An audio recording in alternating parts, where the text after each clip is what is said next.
ये है भगवद गीता की अध्याय नंबर 3, श्लोक 21 से लेकर 43 तक।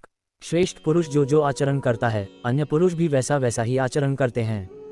वह जो कुछ प्रमाण कर देता है, समस्त मनुष्य समुदाय उसी के अनुसार बरतने लग जाता है। यहाँ क्रिया में एक वचन है, परंतु लोक शब्द समुदायवाचक होने से भाषा में बहुवचन की क्रिया लिखी गई है।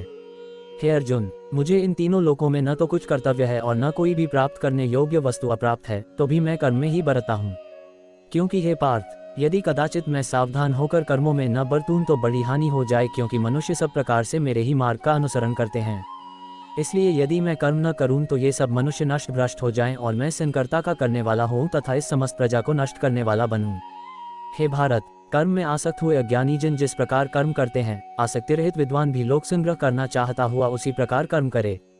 परमात्मा के स्वरूप में अटल स्थित हुए ज्ञानी पुरुष को चाहिए कि वह शास्त्र विहित कर्मों में आसक्ति वाले अज्ञानियों की बुद्धि में भ्रम अर्थात कर्मों में अश्रद्धा उत्पन्न न करे, किंतु स्वयं शास्त्र विहित समस्त कर्म भलीभांति करता हुआ उनसे भी वैसे ही करवाए। वास्तव में संपूर्ण कर्म सब प्रकार से प्रकृति के गुणों द्वारा किए जाते हैं, तो भी जिसका अंतःकरण अहंकार से मोहित हो रहा है, ऐसा अज्ञानी मैं करता हूँ ऐसा मानता है।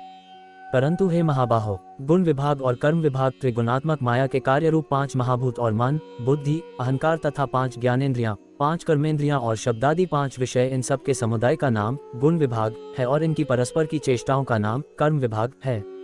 के तत्व उपर्युक्त गुण विभाग और कर्म विभाग से आत्मा को पृथक अर्थात निर्लेप जानना ही इनका तत्व जानना है। को जानने वाला ज्ञान योगी संपूर्ण गुण ही गुणों में बरत रहे हैं, ऐसा समझकर उनमें आसक्त नहीं होता।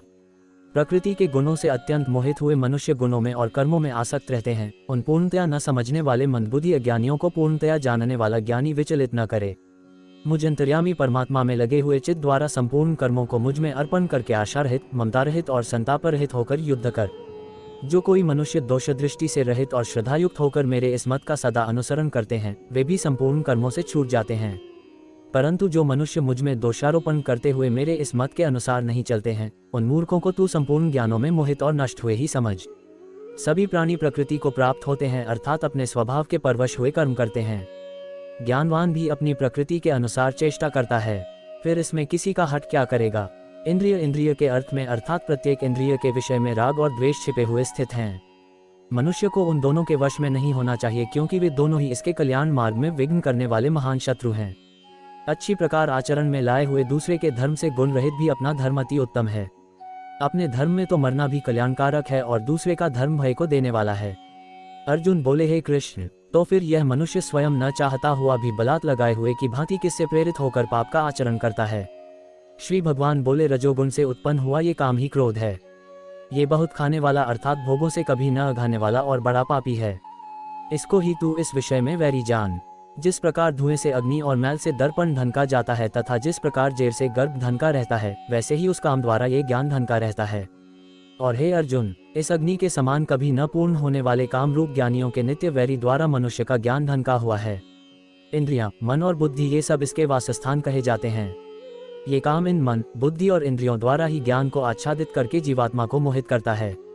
इसलिए हे अर्जुन, तू पहले इंद्रियों को वश में करके इस ज्ञान और विज्ञान का नाश करने वाले महान पापी काम को अवश्य ही बलपूर्वक मार डाल। इंद्रियों को स्थूल शरीर से पर यानी श्रेष्ठ, बलवान और सूक्ष्म कहते हैं। अगर आप हमारे वीडियो को पसंद करते हैं तो प्लीज चैनल को सब्सक्राइब करके हमारी यात्रा में हमारा हिस्सा बने।